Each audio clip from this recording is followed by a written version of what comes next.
ഏവർക്കും ഒരിക്കൽ കൂടി എൻ്റെ യൂട്യൂബ് ചാനലിലേക്ക് സ്വാഗതം. ഇന്ന് ഞാൻ നിങ്ങൾക്ക് പരിചയപ്പെടുത്താൻ പോകുന്നത് ഒരു അടിപൊളി ഗ്രീൻ പീസ് മസാലയുടെ റെസിപ്പിയാണ്.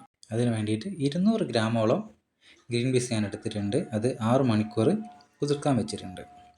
6-8 മണിക്കൂർ വെക്കുന്നത് നല്ലതായിരിക്കും. 6 മണിക്കൂറിന് ശേഷം കുതിർത്ത് കിട്ടിയിരിക്കുന്ന ഗ്രീൻ പീസാണ്. ഇനി നമുക്കിതൊന്ന് വേവിച്ചെടുക്കാം. അതിനു വേണ്ടി ഒരു കുക്കറിനകത്തേക്ക് നമുക്ക് ഗ്രീൻ പീസ് ഇട്ട് കൊടുക്കാം. ശേഷം ആവശ്യത്തിന് വെള്ളം ഒഴിച്ചു കൊടുക്കാവുന്നതാണ്. പാകത്തിന് ഉപ്പും അതേപോലെ 1/4 ടീസ്പൂണോളം മഞ്ഞൾപ്പൊടിയും കറി ലീഫും ചേർത്ത് നമുക്കൊന്ന് വേവിച്ചെടുക്കാം. 6 മണിക്കൂറോളം കുതിർത്ത് വെച്ച ഗ്രീൻ പീസ് ആണെങ്കിൽ ഏകദേശം 4-5 വിസിലുകൊണ്ട് നമുക്ക് വെന്ത് കിട്ടുന്നതാണ്. നന്നായി വെന്ത് കിട്ടിയിട്ടുണ്ട്. ഇനി നമുക്കിതിൻ്റെ മസാലക്കൂട്ട് തയ്യാറാക്കാവുന്നതാണ്. അത് ഞാനിവിടെ ഒരു മിക്സി ജാർ എടുത്തിട്ടുണ്ട്. ആ ജാറിനകത്തേക്ക് വെളുത്തുള്ളി, ഇഞ്ചി, കറുവപ്പട്ട, അതേപോലെ ഗ്രാമ്പു ഇവ ചേർത്ത് കൊടുത്തിട്ടുണ്ട്. ഇനി നമുക്കിതിനകത്തേക്ക് മസാലപ്പൊടികൾ ചേർത്ത് കൊടുക്കുന്നതാണ്. 1 ടീസ്പൂൺ അളവിൽ ചില്ലി പൗഡർ ചേർക്കുന്നുണ്ട്. അതേപോലെ 1 ടീസ്പൂൺ അളവിൽ മല്ലിപ്പൊടി ചേർത്ത് കൊടുക്കുന്നുണ്ട്. 1/4 ടീസ്പൂണോളം മഞ്ഞൾപ്പൊടി ചേർത്ത് കൊടുക്കുന്നുണ്ട്.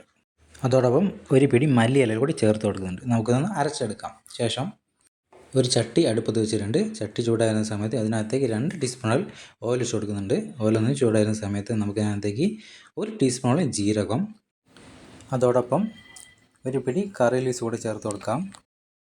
പിന്നെ നമ്മൾ നേരത്തെ അരച്ച് തയ്യാറാക്കി വെച്ചിട്ടുള്ള മസാലക്കൂട്ട് കൂടി ചേർത്ത് കൊടുക്കുന്നുണ്ട്. ഇനി നമുക്ക് നന്നായിട്ടൊന്ന് ഇളക്കി യോജിപ്പിക്കാം. മസാലക്കൂട്ട് ചേർക്കുന്നതിന് മുൻപ് നിങ്ങൾക്ക് വേണമെങ്കിൽ ഒരു വലിയ ഉള്ളി ചെറുതായി കട്ട് ചെയ്ത് ചേർത്ത് നന്നായി മൂപ്പിച്ചതിന് ശേഷം മസാല കൂട്ട് ഒഴിച്ച് കൊടുക്കാവുന്നതാണ്. ഞാനിവിടെ ഉള്ളി ചേർത്തിട്ടില്ല. നന്നായി ഒന്ന് ഇളക്കി യോജിപ്പിച്ചതിന് ശേഷം ഞാനിതിനകത്തേക്ക് 2 പച്ചമുളക് കൂടി ചേർത്ത് കൊടുക്കുന്നുണ്ട്. ശേഷം നമ്മൾ നേരത്തെ വേവിച്ച് വെച്ചിരിക്കുന്ന ഗ്രീൻ പീസ് ഇതിനകത്തേക്ക് ഇട്ട് കൊടുക്കുകയാണ്. ഇനി നമുക്ക് നന്നായിട്ടൊന്ന് ഇളക്കി യോജിപ്പിച്ച് കൊടുക്കാം. ആവശ്യത്തിന് ഉപ്പും കൂടി ചേർക്കുന്നുണ്ട്. ഉപ്പ് നിങ്ങളുടെ പാകത്തിന് ചേർക്കേണ്ടതാണ്. നന്നായി ഇളക്കി യോജിപ്പിക്കാം. നന്നായി ഇളക്കി യോജിപ്പിച്ചതിന് ശേഷം നമുക്കിതൊന്ന് അടച്ചു വെച്ച് വേവിച്ചെടുക്കുന്നതാണ് ഒരല്പസമയം. അങ്ങനെ നമ്മുടെ ഗ്രീൻ പീസ് മസാല ഏകദേശം റെഡിയുണ്ട്. ഒരു 1/4 ടീസ്പൂണും ഗരം മസാല കൂടെ ഞാൻ ചേർത്ത് കൊടുക്കുന്നുണ്ട്. അതിന് ശേഷം നന്നായി ഒന്ന് ഇളക്കി കൊടുക്കുന്നുണ്ട്. അങ്ങനെ നമ്മുടെ ഗ്രീൻ പീസ് മസാല തയ്യാറായിട്ടുണ്ട്. നിങ്ങൾക്ക് ഏവർക്കും വീഡിയോ ഇഷ്ടപ്പെട്ടെന്ന് കരുതുന്നു. എൻ്റെ ചാനൽ സപ്പോർട്ട് ചെയ്യാനും കമൻറ്റുകൾ രേഖപ്പെടുത്താനും മറക്കരുത്. ഏവർക്കും ഒരിക്കൽ കൂടി എൻ്റെ നമസ്കാരം.